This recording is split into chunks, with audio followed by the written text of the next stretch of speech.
we study are experiences, ultimately. People have strange experiences. So they would include things like precognitive dreams and presentiments of things about to unfold, telepathic experiences, mind-matter interaction effects, those kinds of things. The challenge from a scientific perspective is how do you then take those experiences, bring it into the laboratory so you can study it under controlled conditions, where you can tell the difference between a coincidence and a real effect.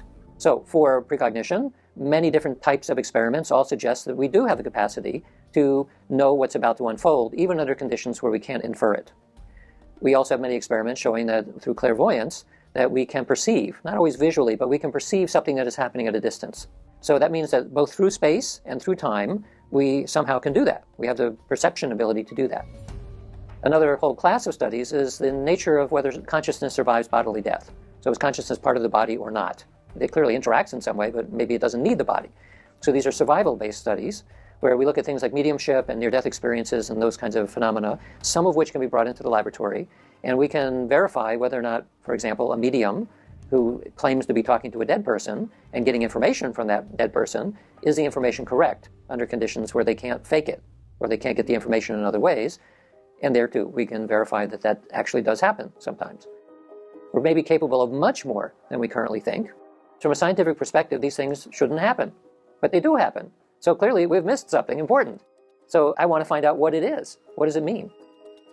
I'm Rupert Sheldrake. I'm a biologist.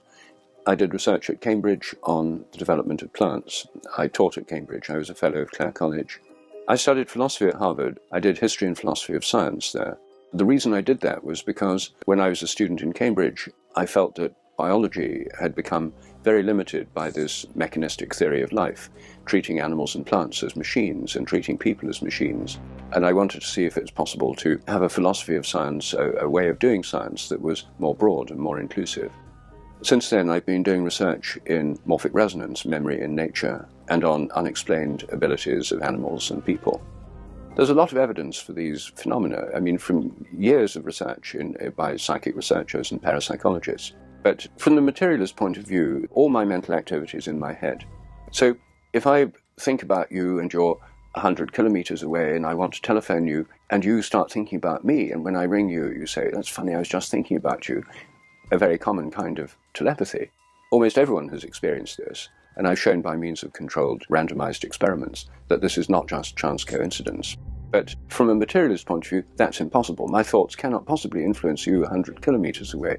Phenomenon like telepathy is impossible. Therefore, all the evidence for it, the fact that most people say they've experienced it, it just proves these are stupid people who've not been educated enough. And if there's evidence for it from scientific experiments, like my experiments, or those of Dean Radin or many other scientists, then those experiments must be flawed. There must be some error in the experiments.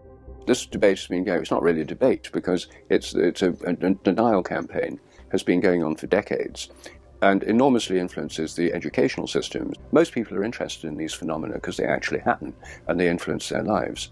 But then when they see a culture of denial in the scientific world, what this does is makes people feel that science is dogmatic, narrow, and limited.